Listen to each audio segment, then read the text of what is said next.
Yes! Yes! Yes! Guys can fake it? Unbelievable, the one thing that's ours. I want to talk about how you can be in a position to not have to fake it, because I mean, who wants to do that?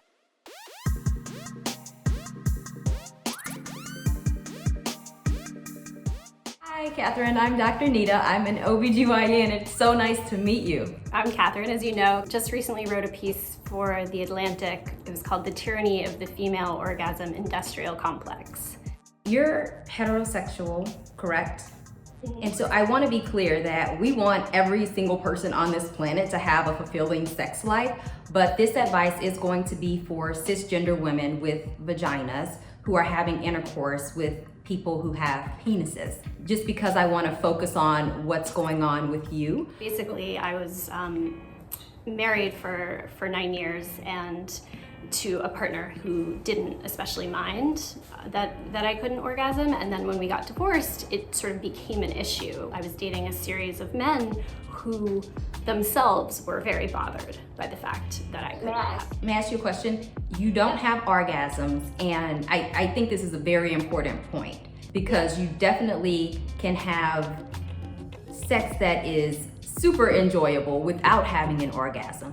But since you didn't have an orgasm, what did you enjoy about the sex that you were having? What happens for me personally is that usually the pleasure kind of builds and builds and builds, and then it just kind of stops or reaches a kind of plateau but doesn't actually become a climax.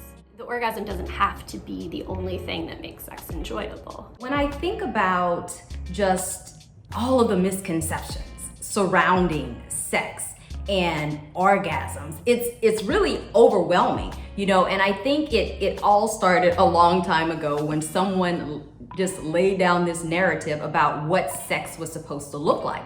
And when they spelled out the narrative and they said, look, this is what it looks like, they really focused on men. They looked at what a sexual encounter looked like for a typical man and what brought that man pleasure, and then they just said, oh yeah, and by the way, this is gonna work for women too. Well, the problem is that's not how it works.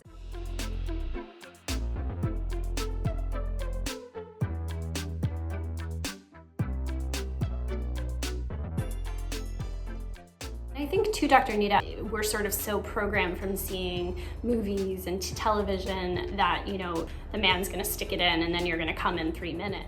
You know, there's something called the orgasm gap, right?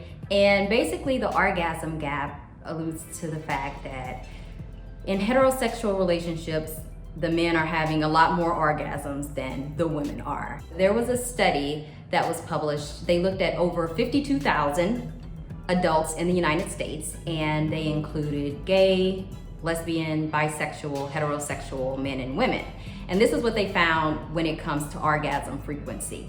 Coming in first place with the most orgasms in an unsurprising turn of events, you had heterosexual males. They reported always are usually having orgasms 95% of the time. Coming in last place with the fewest orgasms, we have heterosexual women reporting usually or always having an orgasm only 65% of the time. Do you think that there are some women that just are not capable? The thing about females who aren't able to orgasm is, unfortunately, there's not a medication. Treatments right now, as of now, when it comes to female anorgasmia, is based on therapy. One great place that you can start is just practicing mindfulness. Like, that's a good place to start, and communicate. Communication is lubrication. Like, you have to tell people what's satisfying to you. And I think for me, the takeaway of the essay, I mean, I still haven't had an orgasm. At the time that I wrote it, I was single. I've now been with a man for a year, and he couldn't be more generous. One thing I would say to women in my position, if you're feeling frustrated about your orgasm, do that for you. Try and fix that for you, not for a man. I agree. It's not about not having the orgasm, it's about how you feel about the fact that you're not having an orgasm. And just as you're doing, making pleasure your goal as opposed to making an orgasm your goal.